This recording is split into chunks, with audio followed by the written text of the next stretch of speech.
Hello guys, so today we got some oil filter adapter. So there's two different kinds of oil filter. One is for the sensor only, and the other one you can put a cooler.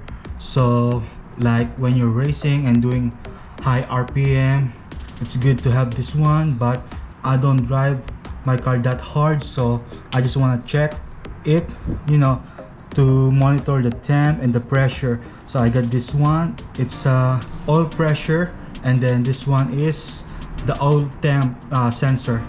So I already put the bracket here, and this is gonna be our oil filter.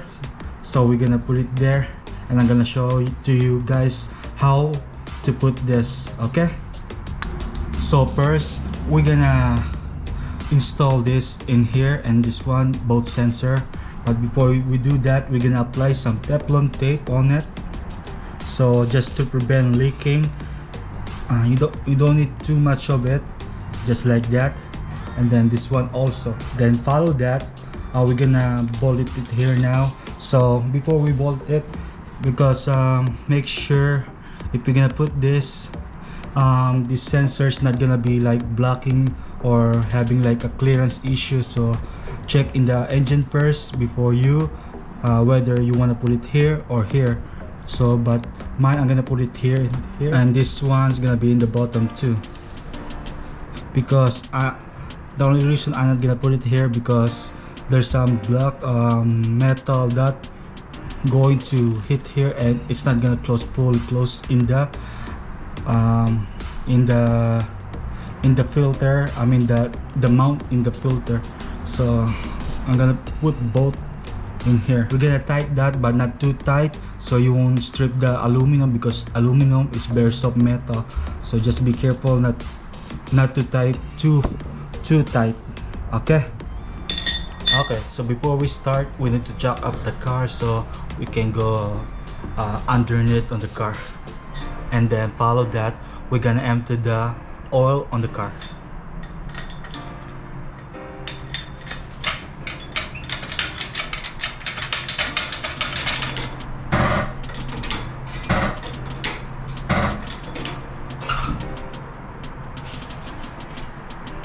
And then the next step is that we're gonna drain the oil. I already loosened this up, so make sure car is not hot, if it's so you won't get burned. And then let's open it up and drain the oil.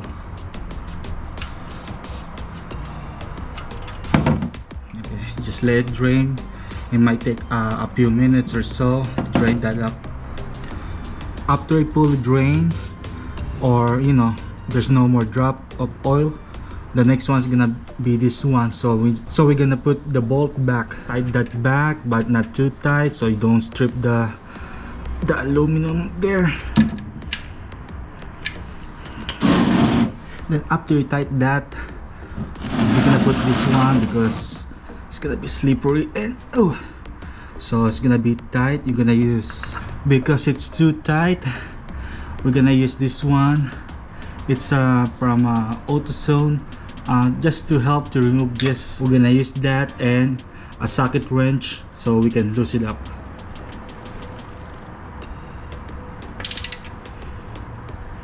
There you go, it's loose now. And then there you go. Oh shit. And then the next step is gonna be, we're gonna put this there, but let's put a little bit oil on it before we apply that there. Maybe right there, and we're gonna put this too. Okay, after you put the adapter, might as well connected the wire for the sensor. Okay, just give me a time here, can't see it. So after you connect the sensor, make sure the wire is not touching on the engine, because there's a possibility that it got melted and something like that. And then after that, we're gonna put back oil filter, then pretty much we're done. Just tie this down and that's it. Okay, so make sure there's no leak on the sensor and on the filter and the plate, so you know if you install it correctly. So guys, I hope this helped, this installation, and don't forget to subscribe, and thank you guys for watching. Ciao.